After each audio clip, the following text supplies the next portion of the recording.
ہمارے لوگوں نے نظریات میں جب الجھے ہیں، پھر اس کے بعد آگے چلے گئے کہ یہ بگ بینگ وغیرہ اور ایولیوشن والی تھیوری وغیرہ آپ دیکھیں گے تو وہاں کسی نے کہا سپی ہے، کسی نے کہا خلیہ ہے، کسی نے کہا مادہ ہے، کسی نے کہا حرکت ہے۔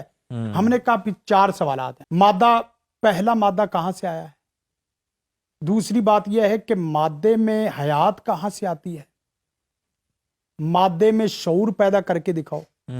اگر آپ کہتے ہیں کہ مادہ خالق ہے، اور اب جدید دور میں یہ ہے کہ انرجی اور توانائی کو بھی باقاعدہ شامل کر لیا گیا ہے، انرجی اور توانائی کو بھی، مادہ اگر خالق ہے تو مادے کے اندر کوئی حرکت پیدا کر کے دکھائے، مادے کے اندر کوئی حیات پیدا کر کے دکھائے، مادے کے اندر کوئی شعور پیدا کر کے دکھائے، حتیٰ کہ یہ جدید جتنا پروگرام ہے یہ سب انسان کی پوری سرکولیشن اور انسان کی پوری توانائی اور کوشش کے بعد چلتا ہے۔ تو اس اعتبار سے دیکھا جائے قل هو اللہ احد، اور اس کے بعد دوسرا تارا اللہ لا الہ الا هو الحی القیوم۔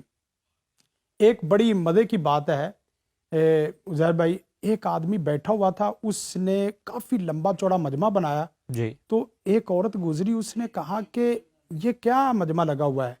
کہا کہ آپ کو پتہ نہیں یہ فلاں امام صاحب ہیں، اس نے اللہ کے وجود کے لیے 100 عقلی دلیلیں دی ہیں۔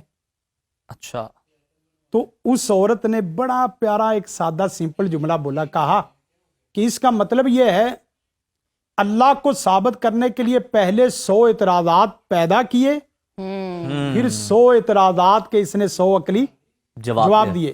کیا اللہ کو ثابت کرنے کے لیے اتنا کافی نہیں تھا؟ قل هو اللہ احد اللہ الصمد اللہ لا الہ الا هو الحی القیوم لا تأخذہ سنۃ ولا نوم۔ تو اس امام نے اس عورت کے جملے پہ ایک جملہ کہا کہ اے کاش اللہ مجھے اس نیشہ پور کی عورت جیسا ایمان دے دے، مجھے کسی فلسفے اور فلسفی کی ضرورت ہی نہیں ہے۔ کیا بات ہے۔